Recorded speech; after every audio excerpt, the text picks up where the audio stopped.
programa que se ha Carlos. presentado Hola. y que no sé si Piñera cree en él o no, porque cree cosas raras. De los 3.500, 4.200, van cambiando las cifras de concesiones, no existe. Pero si todavía no se puede recitar tal Cachillán. Todavía no. Todavía no se licita. No, peor que eso. La ruta de la fruta que lleva como 10 años La licitando. ruta de las frutas es lo mismo. Lo mismo, Exactamente lo mismo. Acabo de pasar por ella, no pasa nada. Ya la han llamado a licitación varias veces y no sé qué ha pasado. No, está adjudicada, pero no. Está adjudicada fácil. Está adjudicada Está en periodo de ingeniería de detalle y aprobación de impacto ambiental. Buenos días, profesor. Muy buenos días a todos, ¿cómo están? Tiene la barba bien cuidada. Muy buenos días. Buenos días. Buenos días, buenos días. Días, Ya son Carlos. como las 12 ya. Don Carlos, ¿cómo está? No, Ahí está el Estimado, ministro. estimado ministro, buenos días, ¿cómo estás? Buenos días. ¿Todo bien? Buenos días, ministro. don Alberto. Puro. Ministro, buen día. Hola, hola. Buenos días, don Eduardo. Don Jorge Letelier, ¿cómo está? Muy buenos días. Muy bien. Ah, va a estar Lucas Palacio, qué bueno. Alberto, Echegaray se ve más joven. Algo Quiero que usted me da el vamos. Gracias, Eduardo. Te estáis tirando flores. Está muy bien. Tu barba te enorgullece. Gracias. Muy Ahora, elegante. Alberto. Buenos días, ministro. Muy buenos días, ¿cómo están? Bien. Bien. Bien, ministro. Buenos días, ministro. Qué bueno, me alegro mucho. Ese optimismo, eso es lo que hace falta. Esperamos que el presidente Frey nos dé el vamos y partimos. Muy Un bien. minuto. Buenos días, don Carlos. Mascarilla. Buenos días, Ministro, lo felicito por su mascarilla ayer, muy bonita. Hay algunos que les gusta y otros que no les gusta, pero en fin, oye, uno tiene mascarilla y tiene que ir lavándolas también y... Pero sí, es un poco más nada la mascarilla. Se pueden ir cambiando también, pues Lucas, se pueden ir cambiando. Se van cambiando, sí. Oye, yo tengo una mascarilla de Colo Colo, pero es que esa me la tienen... En esta mesa no sería bien recibida. Oye, Nadie trabajando es de su perfecto. oficina. Nadie es ¿Siguen en perfecto. las casas o ya están yendo a la oficina? Si quieres pasar por acá. No, yo estoy aquí en la oficina. No, David, yo voy- su deber no más cumple un ministro en la oficina. Este es un híbrido, un híbrido. Estamos algunos en las casas, otros en la oficina. Sí, yo estoy en mi oficina también. Yo tengo un dicho que le digo a mi señora y se enoja, le digo, la vida familiar es una vida, la vida laboral es otra vida, que normalmente no es bueno que se crucen. ¿Ah? Porque así Pero cuidado con las dobles vías. Hay que tener cuidado con las dobles vías, Germán, ¿ah? no, si no es doble vida, son vías distintas. Está bien. Bueno, les digo eso. Como No, Chiva suena un poquito de onda. Hola, buenos días. Buenos días, Porque tienes que sacarlo. Don Fernando Agüero. Hola, bicho. ¿Qué tal, Eduardo? Fernando Agüero. Bien. Vale. Germán, qué gusto verte. Faltan damas en este grupo. Abajo. Esperemos que se sume el presidente y Ahí partimos. está ahí. A ver, dice. ¿Por qué entras por ahí? ¿Por qué ahí entró? ¿Este? Ahí está, ahí. Presidente, el audio se escucha. Sí, sí, lo que pasa es que tengo el visor para otro lado y no logro direccionar. Eso pasa con los aparatos chinos, presidente. No es chino. No es chino. Feo estuvo eso, feo. He vendido a Estados Unidos porque el 50% de las ventas de estos bichos se hacen en China, el 50%, así que, y todos los repuestos que usan son fabricados made in China, así que no tienen nada que reclamar y por eso no se pueden pelear con nuestros amigos. Presidente, usted me dice cuándo partimos. Bienvenido a Marco Gutiérrez en Mercurio, que entró. Marco Gutiérrez. Buenos días, Marco, buenas tardes. La invitación. Buenos días, ¿cómo estás, Marco? Muchas gracias. Ahí está el presidente. Buenos días. Ahí está, parece. Sí. ¿Partimos, presidente? ¿Partimos? Ya. Oye, escucha. Bueno, Muy buenos días. Quiero partir por agradecerles a todos la participación en esta reunión virtual. Esperamos que no sean muchas más reuniones virtuales. Esperamos que las próximas ya podamos tenerlas presenciales, pero mientras tengamos restricciones vamos a seguir trabajando a distancia. Quiero, en primer lugar, partir por saludar a Enrique Cruzat, el gerente general de Aguas Pacífico, una nueva entidad que se suma a esta iniciativa. Se ha incorporado como socio de la Corporación para el Desarrollo de Políticas de Infraestructura, por lo tanto, muy bienvenido, Enrique. Quiero también saludar a representantes del grupo de jóvenes. Carlos, se oye muy mal. ¿Se oye mal?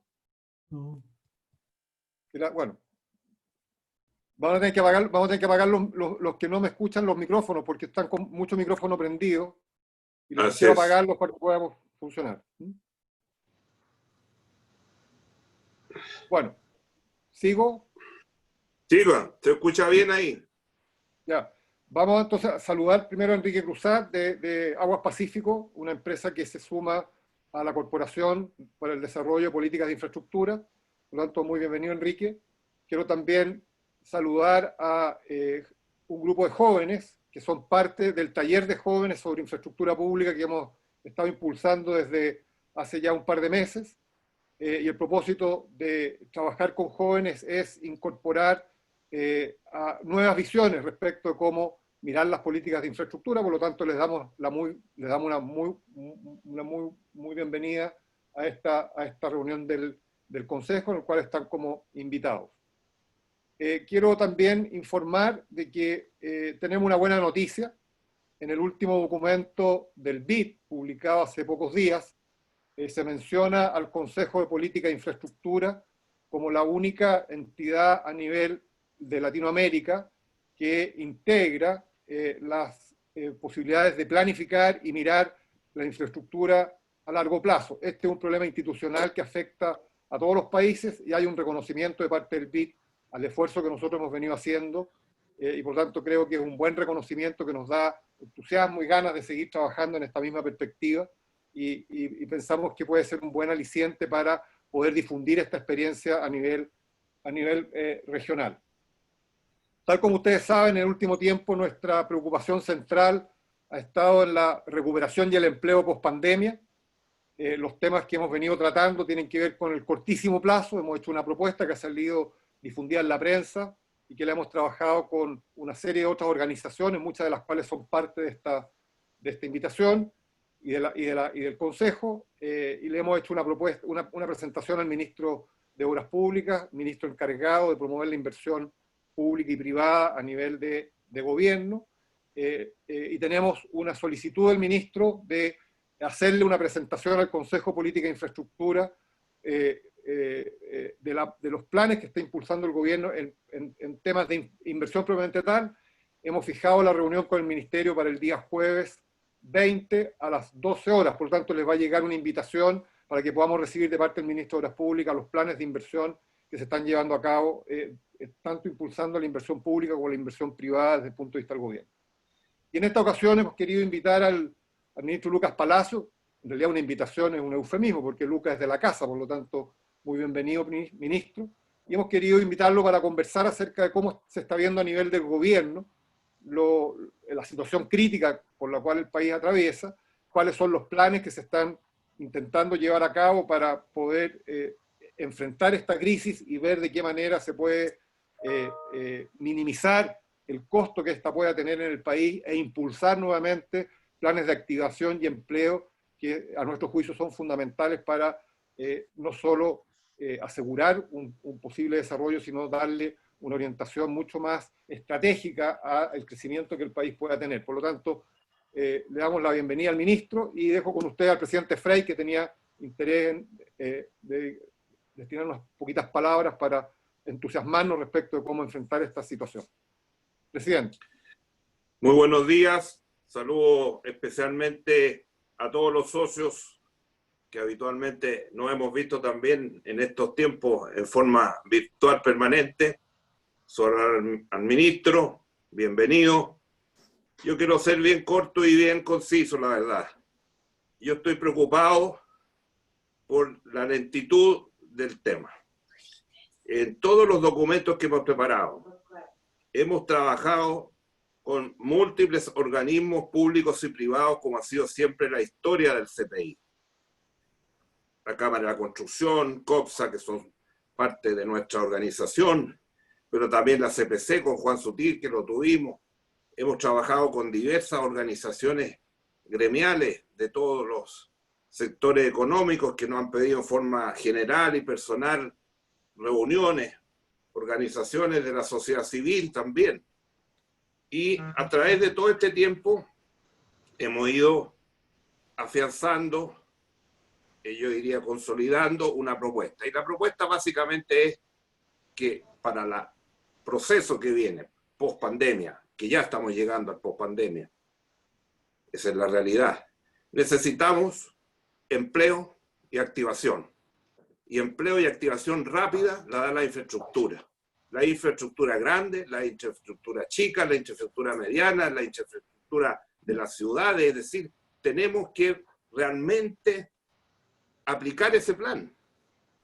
Y la verdad es que vemos mucha lentitud. No solamente ahora, sino que de esto venimos hablando desde hace varios años. Nosotros fuimos los que creamos como institución el Fondo de la Infraestructura, que fue bastante difícil que lo aprobara el Parlamento. Finalmente lo aprobó el Parlamento, se nombró el equipo, está la presidenta, estaba el gerente que pasó a ser ministro de Energía, nombraron otro gerente que desgraciadamente no hemos visto. En fin, y hemos visto programas que están presentando hacer con el fondo, pero ni siquiera nos han dicho a nosotros. No se trata de que tengan la obligación, si no quieren hacerlo no lo hacen. Pero yo digo, ¿cómo nosotros podemos ayudar? Y por eso me alegra que esté el ministro aquí, porque aquí hay una fuerza intelectual de gremios, de ingenieros, de urbanistas, de gente joven trabajando ya. La CPI tiene varios años, como decía Carlos Cruz, es única en Latinoamérica. Nosotros hemos hecho dos grandes congresos internacionales que han venido de todo el continente. Desgraciadamente la mayoría de ellos no creían en las concesiones, creían que todo lo tenía que hacer el Estado, esa mentalidad del siglo XVI más o menos. Bueno, entonces tenemos un prestigio porque la gente ha entendido que para sacar el país adelante, no solamente en las situaciones que estamos, con mayor razón ahora, la colaboración público-privada es fundamental. Yo como embajador en Asia he estado todos estos meses en contacto con Japón, con China, en fin, hemos estado con los empresarios chilenos que van al Asia y han visto cómo se está recuperando China, por ejemplo, u otros de esos países, que han asegurado en diversos sectores económicos que nuestras exportaciones no se paralicen. ¿Y por qué no escuchan ahí? Porque siempre en esa área hemos trabajado público y privado unidos. Al principio iban por un lado la autoridad de gobierno y por otro lado empresarios. Se convenció que teníamos que ir todos juntos, que llegábamos mucho más arriba, que nos atendían mucho mejor. Y cuando íbamos con el presidente de la República, mejor. Entonces, yo me angustio. ¿Por qué no se licitan las obras? Hemos visto listados de la Cámara de Construcción 377 obras de mediano tamaño que están listas para ejecutarlas. ¿Para qué decir las concesiones de la ruta 5 en el sur, en Talca, que lleva años, la ruta de la madera ya nos olvidamos ya? El puerto Gran Escala, que vamos a tener una reunión en los próximos días con ellos, está con la ingeniería lista ya hace más de 2 años. ¿Por qué no parten esas obras? Aquí estamos cayendo en el ridículo que tenemos cabotaje ahora desde Callao para Santiago, porque los barcos de gran escala de 18.000 teus no pueden llegar porque no hay puertos para eso. Han entrado 2 puertos chilenos con una serie de condiciones en San Antonio y en Coronel. Y así podría seguir hablando. Entonces, nosotros estamos disponibles, queremos ayudar. Y estamos convencidos que en una primera etapa, junto a todo el esfuerzo que ha hecho el gobierno, de ayuda directa a la gente, de apoyo a la pequeña y mediana empresa, en fin, que va a tener que seguirlo haciendo, todos lo sabemos, pero lo más importante es que echemos a andar la máquina. Y la máquina de infraestructura es la primera. Todos sabemos que la construcción mueve cientos y cientos de trabajadores, mueve cientos y cientos de pequeñas y medianas empresas suministradoras. Todos sabemos que para construir edificios se necesitan cientos de empresas que participan en la fabricación de todo lo que va dentro de un hogar. Y después los muebles y las cosas, en fin. Pero esa situación me tiene casi angustiado porque no veo una decisión, porque ahora le tenemos miedo a las concesiones. Entonces hablamos programas de 14.000 millones de dólares o 18.000 millones de dólares, y en todos esos programas, todos los que he visto, sobre los 10.000 millones de dólares, más del 50% de la inversión la tiene que hacer el sector privado. Porque sabemos que el presupuesto fiscal del próximo año va a ser menos que este, y por lo tanto va a haber menos plata para infraestructura. ¿Cómo se reemplaza eso? ¿Cómo se reemplazó en los años 90, en los años 2000? Con la participación del sector público-privado y el sector privado haciendo inversiones de largo plazo con los mecanismos que existen u otros mecanismos, a lo mejor fijando de otra manera las tarifas, porque cuando partimos no teníamos nada y teníamos que hacer una caja para partir, echar a andar todo esto no sé cuánto, 20, 30.000 millones de dólares que se construyeron en infraestructura en Chile con el sector privado de Chile y el mundo. Entonces, yo me quedaría hasta aquí. Yo me siento angustiado porque veo que no se amarra la cuestión, no se dice ya, ahora vienen esto. Hay que hacer concesiones. Hay concesiones que están venciendo que hay que renovarlas. En fin. Y yo creo que si no nos, no nos escuchamos y no trabajamos en conjunto, no sé cuál será la otra manera, porque la verdad es que esas cifras no veo cómo las podamos llegar si no hay una fuerte inversión privada en el ámbito de la infraestructura, que hoy día la necesitamos. El presidente anunció, después de mucho tiempo, felizmente el día del viernes 30, la fibra óptica y la 5G. Llevamos ¿cuántos años trabajando en el Asia por esto? Años. Evidentemente que la formulación de estos proyectos es difícil, tiene complicaciones internacionales, pero el país tiene que tomar sus decisiones. Porque si no tomamos decisiones en esto, nos vamos a quedar sin fibra óptica, que nos va a dejar aislados del mundo. Ya lo saben todos los astrónomos que no pueden mandar su información a ninguna parte, porque están absolutamente colapsadas las líneas. Y en el 5G tenemos que quedarnos con la mejor tecnología, la mejor empresa, sin discriminar a ningún país ni a ninguna empresa del mundo, pero también tenemos que hacerlo. También llevamos 3 o 4 años hablando de esto. Y hay otros países que lo están haciendo y nosotros nos estamos también quedando atrás.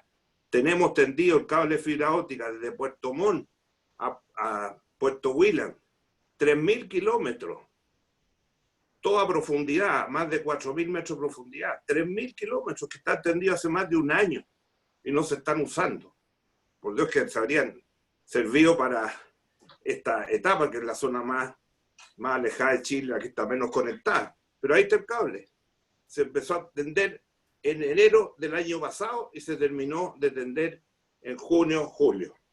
Y se iba a inaugurar durante la APEC por los presidentes de los países que habían participado en este proyecto, especialmente Chile y China.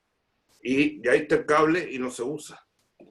Entonces, yo quería transmitirle esto, ministro, porque creo que, no sé, hay que ponerse las pilas y moverse, porque si no, esta cuestión no sé cómo vamos a salir adelante después de la pospandemia. Yo con esto quería iniciar mi conversación y, lógicamente, Carlos, tú podrás llevar para que haya tiempo para que todos puedan expresarse y dar sus opiniones. Tal vez sería momento de escuchar también al ministro, darle la recepción, que nos escuchen, sí, o si no, que nos digan, hagan otra cosa. Pero llevamos, ¿cuánto? Casi 6 meses trabajando en lo mismo. Hemos hablado con todo, del 1 al 18 millones más o menos. Entonces, ¿qué más quieren que le diga? Ministro, Lo escuchamos. Ministro, muchas gracias. Tiene la palabra. Muchas gracias. Gracias, presidente. A ver, algunas cosas. El cable es cierto que está tendido, pero hay un problema de demanda. Y yo pienso que eso es algo que vamos a tener que abordar entre todos. La verdad es que la crisis que estamos enfrentando ahora básicamente es de demanda y desde ese punto de vista difiere de otras crisis que hemos enfrentado económicas donde se afecta la oferta. Pero ahora la capacidad productiva del país, desde el punto de vista de los bienes y servicios, está inalterada. El problema es de demanda, porque hemos tenido que confinarnos todos y eso enfría la relación económica. La economía, recordemos que es una ciencia social que lo que hace es que relaciona personas unas con otras. Cuando esa relación se estanca, se congela, finalmente tiene una afectación muy directa en la economía y lamentablemente en el empleo. Y yo estoy bien de acuerdo con lo que ha planteado el presidente Frey, que el modelo de desarrollo de Chile necesita de la inversión privada. El 81% de la inversión en Chile es privada. Y desde ese punto de vista, el modelo de concesiones colabora muy activamente con el desarrollo del país. No es cierto que Chile tiene la capacidad estatal para acometer todas las obras de infraestructura. Nosotros necesitamos de la asociación público-privada, que por lo demás ha resultado ser extraordinariamente beneficiosa en el tiempo, y eso nos ha permitido mejorar en productividad. Muy prontamente se va a dar conocimiento de cuál es el plan de concesiones, y yo estoy de acuerdo que hay que avanzar con la mayor con el acelerador a fondo. Y yo pienso que desde ese punto de vista el CPI, que conozco mucho y que creo que ha hecho una labor extraordinaria, debe tener una voz permanente en materia de propuestas, porque Chile no solamente fundamenta su desarrollo en base también a la inversión privada, sino que compite con otros países. Y para entonces poder atraer esa inversión extranjera, que muchas veces viene afuera esa inversión, necesitamos ser competitivos y por lo tanto que las reglas del juego sean claras, competitivas y se mantengan en el tiempo. Yo creo que eso es fundamental de cara hacia el futuro. Yo quisiera hacer, si me lo permites, Carlos, un análisis general, primero del contorno internacional en que estamos insertos, en qué es lo que ha pasado en estos últimos meses. Estamos viendo que los indicadores de actividad en julio en Estados Unidos fueron bastante mejores que las expectativas, en materia de producción manufacturera, ventas de automóviles, etc. Lo mismo hemos visto en la eurozona. Buenos indicadores de desarrollo, mejores que las expectativas, lo cual no se condice necesariamente con la recuperación que se requiere a nivel de empleo. Se ha recuperado, pero de forma más lenta de lo que se ha recuperado la actividad. Y eso da cuenta de que todavía existe un temor, una incertidumbre por rebrotes. Han existido algunos rebrotes, pero rebrotes que han sido menores que los que en un minuto podrían haberse esperado.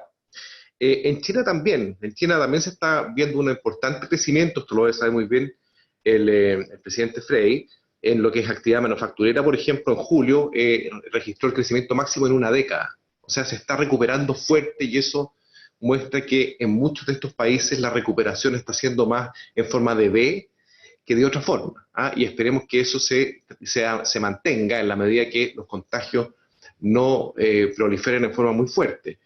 En términos de actividad global, el inicio del tercer trimestre coincide con el levantamiento de las restricciones, es decir, se levantan restricciones sanitarias y eso genera una mayor actividad y es algo que también estamos observando en Chile. Hay que tener cuidado con las segundas olas de contagios, por supuesto.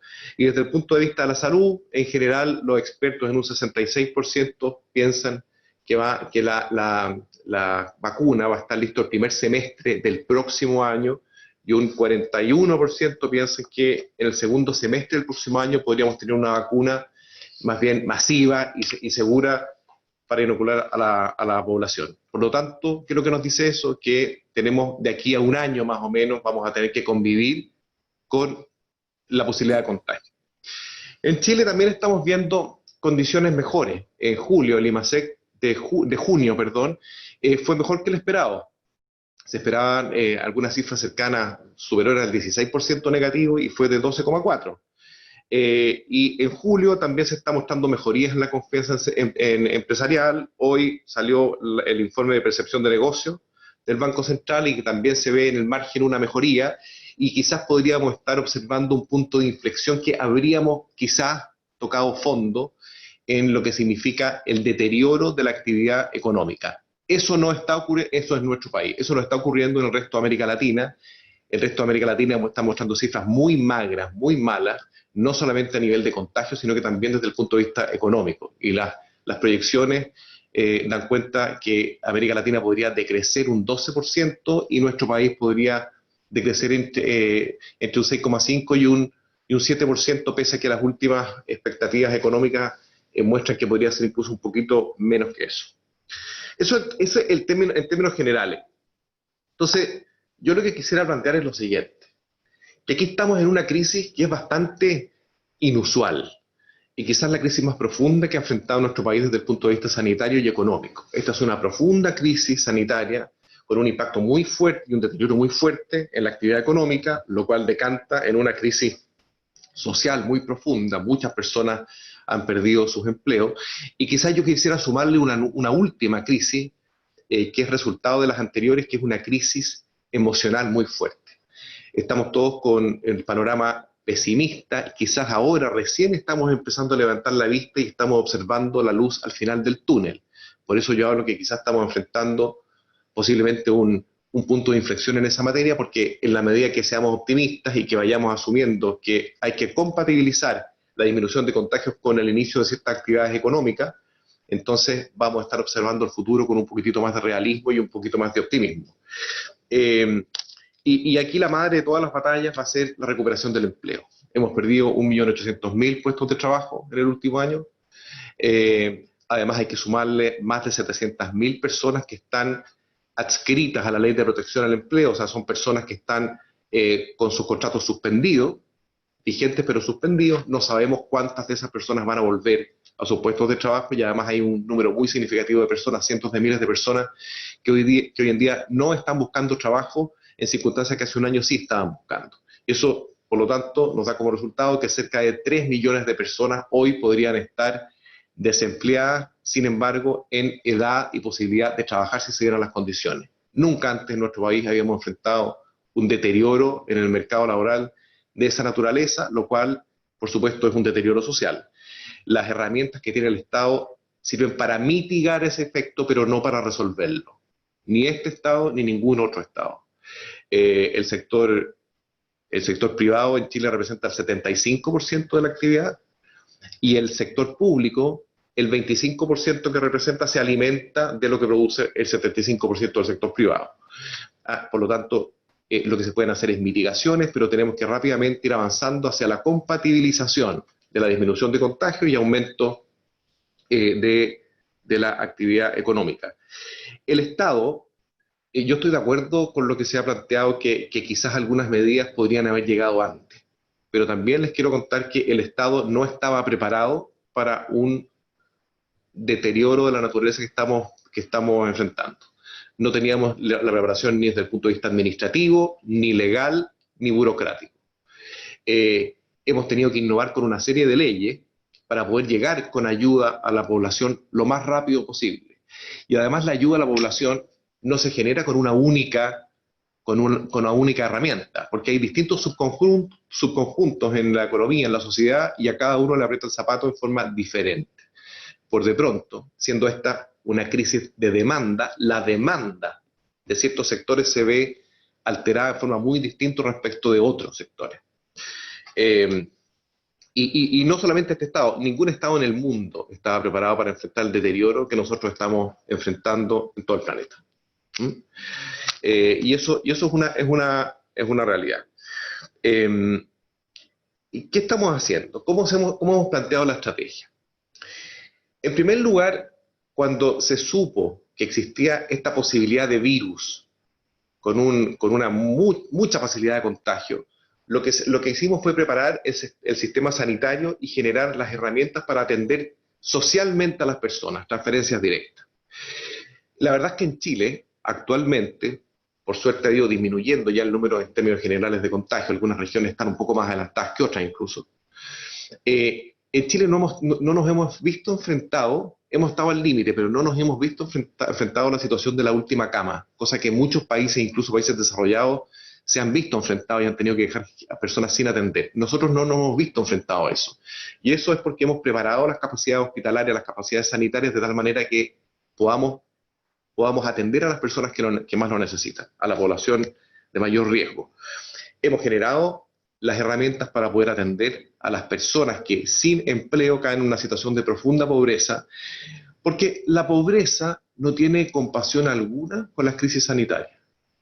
Si es que no hubiésemos atendido a tiempo, con transferencias directas a las familias, con bonos, con ingreso familiar de emergencia, con ingreso mínimo garantizado, con entrega de cajas familiares, con transferencias a municipios para que atiendan el sector informal, etcétera, probablemente el deterioro sanitario hubiera sido mucho mayor aún. Entonces hemos tenido que compatibilizar eso. Esa es la primera fase de la etapa que estamos viviendo. La segunda fase es poder mitigar el impacto estructural en la economía. ¿Qué significa eso? Tener herramientas para, en lo posible, disminuir el número de quiebras de empresas y también disminuir el impacto en el empleo. Es decir, disminuir en lo posible la desvinculación del contrato laboral entre las personas y los trabajadores y los empleadores. Y eso es la Ley de Protección al Empleo y otras medidas que hemos puesto a disposición de las personas, de tal manera de poder, ojalá poder reactivarnos más rápido al futuro. Es decir, primero, atención social; segundo, disminuir el impacto estructural en la economía, en lo que es el impacto estructural en la economía desde un principio, y a mí me tocó coordinar eso. Tuvimos que mantener la red de abastecimiento de productos y servicios básicos. Y eso desde el punto de vista operativo, logístico, fue muy complejo. Chile tiene ciertas complejidades logísticas por justamente las características propias de su territorio y de los sectores en donde produce. Nosotros somos un país que requerimos del intercambio comercial para muchos productos y sobre todo productos de consumo de primera necesidad, y por lo tanto tuvimos que preocuparnos desde un principio en que las redes de importación y exportación se mantengan activas, luego también todas aquellas industrias que producen productos y servicios básicos, y toda la red de producción y abastecimiento para que no tengamos esa dificultad, cosa que se han enfrentado otros países. Y lo tercero, digamos, y todo esto se va encadenando, es lo que es la recuperación. La recuperación de nuestro país es básicamente la recuperación del empleo. Y el presidente de la República algo comentó en su cuenta pública y lo va a detallar en los próximos días cuál es el plan de recuperación, pero básicamente va a ser la recuperación del empleo, porque no hay política social más profunda, ni más eficiente, ni más eficaz que el empleo. Y ahí va a venir un programa de subsidio para el empleo que va a financiar hasta el 50% de las nuevas contrataciones, con un tope de 250.000 pesos por trabajador. Y eso va a permitir generar empleo a aproximadamente 1 millón de personas. Adicional a eso, viene un fuerte plan de inversión pública y privada. Y la inversión pública, también lo planteó el presidente, en los próximos años acumula 34.000 millones de dólares, pero la novedad es que hay 4.500 millones de dólares adicionales en proyectos de rápida ejecución, y eso nos va a permitir generar 250.000 nuevos puestos de trabajo. Y además está todo lo que es la inversión privada, proyectos que se pueden llevar a cabo, grandes proyectos, digamos, que se pueden llevar a cabo durante este año y el próximo, suman un poquito más de 130 proyectos, y van a generar esos 116.000 nuevos puestos de trabajo. Por eso vamos a recuperar parte del empleo perdido. 1 millón más 1.250.000, más 116.000 puestos de trabajo, digamos a 1.350.000, un poquito más, de nuevos puestos de trabajo que podemos generar con este plan. Ahora, en la medida que vayamos reactivando la economía, se deben ir recuperando por activación de demanda un montón de empleos que se han perdido en el mundo del comercio, en el mundo del turismo, en el mundo de los servicios, que han sido por lejos aquellos sectores que están más golpeados. Dentro de lo que es, eso en términos generales, dentro de lo que es el plan directamente para las empresas que estamos liderando desde el Ministerio de Economía, tenemos un plan que consta de 6 partes. Lo primero es fomento. Y con esto termino porque sé que estoy dando demasiada información. Fomento. El fomento básicamente son transferencias directas a las empresas que son viables. Esto lo hacemos a través de Corfo, Cercotec y también en menor escala INDAP, FOSIS. Y esos son subsidios directos, Cercotec con un máximo de 3 millones de pesos de subsidio, Corfo un poquito más que eso, y lo estamos haciendo con un análisis de riesgo con el Banco Estado, y además apalanca la posibilidad de que además del subsidio obtenga un crédito FOGAPE por al menos el mismo monto del subsidio otorgado, y eso le da espacio para que la empresa pueda superar esta etapa. Después tenemos los planes de financiamiento. Hay uno que ustedes conocen que es el FOGAPE, que ha ido agarrando vuelo. Con el tiempo ya están aprobados cerca de 260.000 créditos con casi 13.000 millones de dólares, que es bastante significativo.